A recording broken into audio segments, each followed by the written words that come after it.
Assalamualaikum warahmatullahi wabarakatuh. Kembali lagi di channel Kebelajar. Nah, di video kali ini kita bakal ngediskusi soal TWK HOTS per kategori. Oh iya, sebelum kita masuk ke diskusi soal, aku mau bilang ke teman-teman untuk tetap terus ngedukung channel Klub Belajar dengan cara mensubscribe dan jangan lupa untuk tekan tombol notifikasi biar kalian tuh bakal terus update dengan video-video terbaru dari kita. Oke, langsung kita masuk ke pembahasan soal TWK HOTS Pancasila. Oke, soal nomor 1. Rumusan dan susunan Pancasila yang benar dan sah tercantum dalam A. Pidato Muhammad Yamin tanggal 29 Mei 1945. B. Piagam Jakarta. C. Pidato Bung Karno tanggal 1 Juni 1945. D. Pembukaan UUD 1945. E. Mukadimah Konstitusi Sementara Republik Indonesia Serikat. Jawabannya yang mana? Jawabannya adalah D. Pembukaan Undang-Undang 1945. Kita lihat pembahasannya. Rumusan dan susunan Pancasila yang benar dan sah tercantum dalam pembukaan Undang-Undang Dasar 1945 yang telah disahkan oleh PPKI pada tanggal 18 Agustus 1945. Berkaitan dengan hal tersebut, Insinyur Soekarno mengeluarkan instruksi nomor 12/1968 pada tanggal 13 April 1968. Jadi, bisa diingat ya, rumusan dan susunan Pancasila yang benar dan sah adanya di pembukaan Undang-Undang Dasar 1945 ayat keempat. Next, soal nomor 2. Landasan ideal negara kita adalah A. TAP MPR. B. UUD 1945. C. Pancasila. D. Proklamasi Indonesia. Atau E. Keputusan Presiden. Jawabannya adalah C. Pancasila. Berikut pembahasannya. Landasan ideal Negara Kesatuan Republik Indonesia adalah Pancasila yang terdapat dalam alinea 4 pembukaan UUD 1945.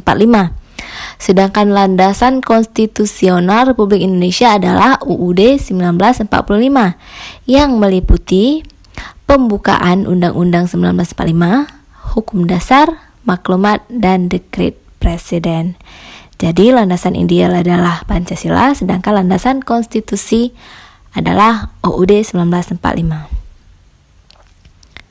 Soal selanjutnya, soal nomor 3. Pedoman penghayatan dan pengamalan Pancasila ditetapkan pada tanggal A. 4 Maret 1978. B. 22 Maret 1978. C. 12 Maret 1978. D. 14 Maret 2. Wow, ini tahunnya 2000. Ini sepertinya tahunnya 1978 dan atau E 2 Maret 1978. Ini jawabannya mana teman-teman? Jawabannya adalah B 22 Maret 1978. Oke, berikut pembahasannya. Pedoman penghayatan dan pengamalan Pancasila ditetapkan pada tanggal 22 Maret 1978 dan terkandung dalam TAP MPR nomor 2/MPR/1978. Nilai dan norma-norma yang terkandung dalam Pedoman Penghayatan dan Pengamalan Pancasila atau Eka Prasetya Pancakarsa berdasarkan ketetapan tersebut yang berjumlah 36 butir dan pada tahun 1994 diuraikan kembali oleh BP7 Pusat menjadi 45 butir. Oke, next, soal nomor 4. Pancasila sebagai ideologi terbuka harus berorientasi pada masa depan dan mampu melihat semua kemungkinan yang dapat terjadi pada masa sekarang. Berikut ini yang merupakan salah satu unsur ideologi terbuka yang dimiliki oleh Pancasila adalah A. Dasar yang digunakan adalah keinginan perseorangan. B. Nilai dan cita-cita yang ada berasal dari pribadi bangsa itu sendiri. C. Isinya bisa langsung dilaksanakan tanpa ada penjelasan lebih dalam. D. Merupakan hasil kombinasi dengan kebudayaan lain. Atau E. Bersumber dari budaya dan nilai kehidupan suatu daerah atau kelompok mayoritas. Jawabannya apa nih teman-teman? Salah satu unsur ideologi terbuka yang dimiliki oleh Pancasila. Jawabannya adalah B. Nilai dan cita-cita yang ada berasal dari pribadi bangsa itu sendiri. Ini jelas ya teman-teman ya. Ini jelas, berikut ada penjelasannya. Suatu ideologi dapat dikatakan sebagai ideologi terbuka jika memenuhi unsur-unsur berikut ini, yaitu A. Nilai dan cita-cita harus berasal dari kebudayaan masyarakat itu sendiri. B. Dasar pelaksanaan ketatanegaraan, yaitu berdasarkan musyawarah mufakat dan bukan dari satu kelompok saja. C. Isinya tidak dapat langsung dioperasionalkan karena harus melalui penjabaran yang mendalam. Oke, next kita masuk ke soal nomor 5. Nomor 5. Ciri khas paham integralistik Indonesia dapat dilihat dalam kehidupan. A. Perkotaan. B. Organisasi kedaerahan. C. Pemerintahan.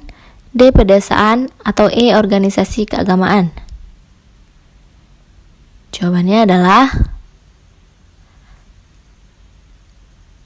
D. Nah, ini dia penjelasannya.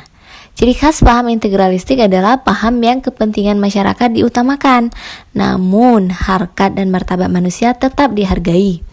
Di Indonesia, ciri khas paham ini dapat dilihat dalam kehidupan pedesaan.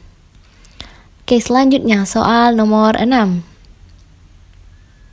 Oke. Nomor 6. Perhatikan pernyataan berikut ini. 1. Unsur-unsur dalam Pancasila belum secara langsung dirumuskan menjadi dasar filsafat negara. 2. Nilai-nilai tersebut terkandung dalam pandangan hidup masyarakat Indonesia sebelum membentuk negara. 3. Asal mula tidak langsung Pancasila hakikatnya berasal dari bangsa Indonesia itu sendiri. Pernyataan di atas merupakan uraian dari A. Asal mula tujuan Pancasila. B. Asal mula bahan. C. Asal mula bentuk. D. Asal mula tidak langsung. Atau E. Asal mula karya. Jawabannya adalah D. Asal mula tidak langsung. Nah, berikut pembahasannya. Asal mula yang terdapat dalam kepribadian dan pandangan sehari-hari bangsa Indonesia disebut sebagai asal mula tidak langsung, yang dapat dirinci sebagai berikut. Unsur-unsur dalam Pancasila belum secara langsung dirumuskan menjadi dasar filsafat negara. B. Nilai-nilai tersebut terkandung dalam pandangan masyarakat Indonesia sebelum membentuk negara.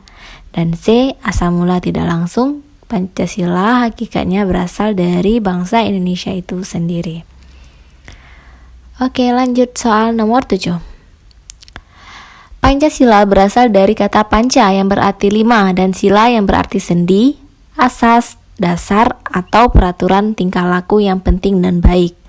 Dengan demikian, Pancasila merupakan 5 dasar yang berisi pedoman atau aturan tentang tingkah laku yang penting dan baik. Merupakan pengertian Pancasila yang diungkapkan oleh A. Notonegoro, B. Muhammad Yamin, C. Insinyur Soekarno, D. Ki Hajar Dewantara, atau E. Supomo. Jawabannya adalah B. Muhammad Yamin. Nah, berikut penjelasannya.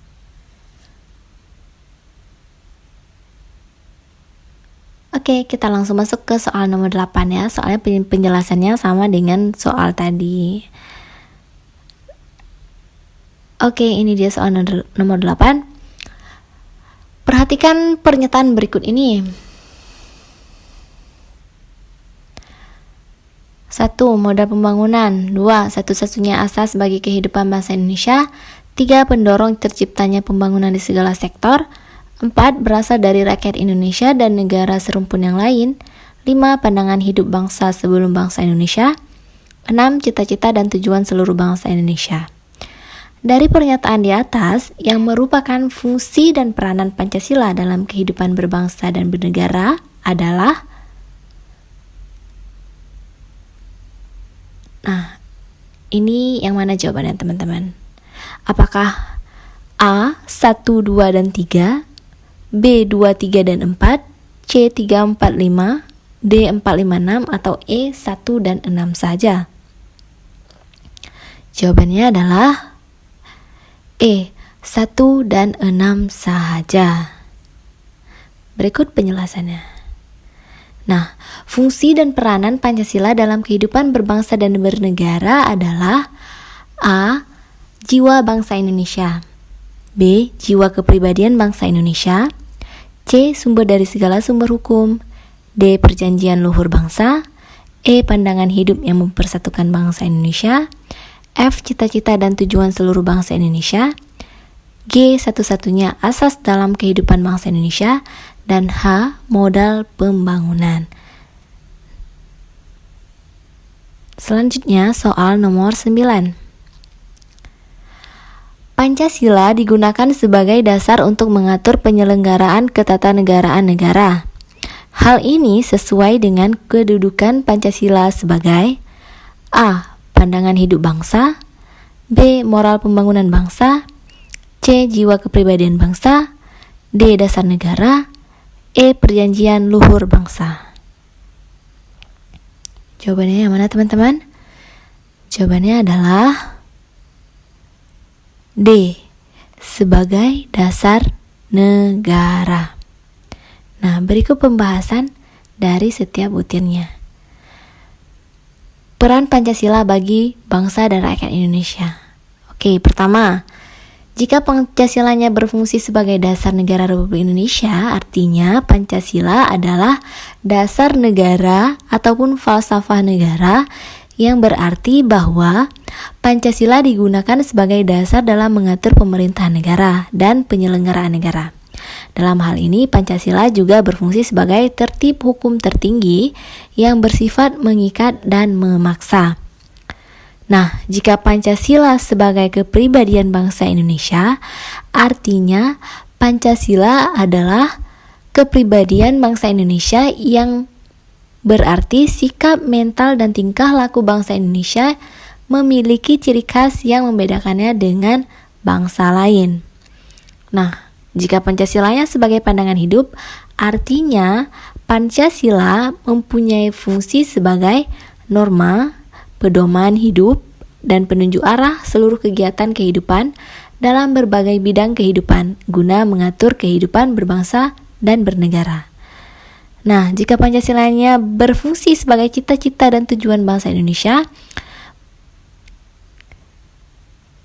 maka Pancasila itu memiliki tujuan yang hendak dicapai oleh bangsa Indonesia. Nah, itu dia teman-teman ya fungsi dari Pancasila. Next, nomor 10 ada mengembangkan sikap bahwa bangsa Indonesia merupakan bagian dari seluruh umat manusia, merupakan perwujudan dari sila ke A1, B2, C3, D4, atau E5. Jawabannya adalah B, sila kedua. Nah, ini dia pengamalan Pancasila sila kedua yang berbunyi kemanusiaan yang adil dan beradab. Pengamalannya antara lain mengakui dan memperlakukan manusia sesuai harkat dan martabatnya sebagai makhluk Tuhan yang Maha Esa. Kemudian mengakui persamaan derajat, persamaan hak dan kewajiban asasi setiap manusia tanpa membedakan suku, keturunan, agama, kepercayaan, jenis kelamin, kedudukan sosial, warna kulit, dan sebagainya. Kemudian pengamalan yang lain ada mengembangkan toleransi antar umat beragama dalam kehidupan sosial agar terwujud kehidupan yang selaras, serasi dan seimbang. D. Mengembangkan sikap saling mencintai sesama manusia. E. Mengembangkan sikap tidak semena-mena terhadap orang lain. F. Menjunjung tinggi nilai kemanusiaan. G. Gemar melakukan kegiatan kemanusiaan. H. Berani membela kebenaran dan keadilan. I. Bangsa Indonesia merasa dirinya sebagai bagian dari seluruh umat manusia. Mengembangkan sikap hormat menghormati dan bekerja sama dengan bangsa lain. Oke, itu dia tadi 10 soal untuk TWK HOTS kategori Pancasila. Nah, next kita punya soal TWK HOTS kategori Bhinneka Tunggal Ika. Ada beberapa soal, ada 40 soal total untuk Bhinneka Tunggal Ika 10, NKRI 10, dan nantinya ada juga bela negara 20 soal. Nah, untuk pembahasan yang selanjutnya aku bakal bikin video lain ya teman-teman, soalnya kalau videonya terlalu panjang juga nanti bikin kita bosan ya nggak sih? Jika video terlalu panjang, jadi kita pas lihat oh ini menitnya terlalu panjang, nggak jadi deh belajarnya gitu kan. Makanya ini cukup, aku cukupkan di sini saja dulu. Next aku bakal upload untuk soal TWK HOTS Bhinneka Tunggal Ika. So stay tune, jangan lupa subscribe biar ntar kalian bakal ternotif ketika aku upload video terbaru. Okay, thank you for your attention. See you. Bye bye.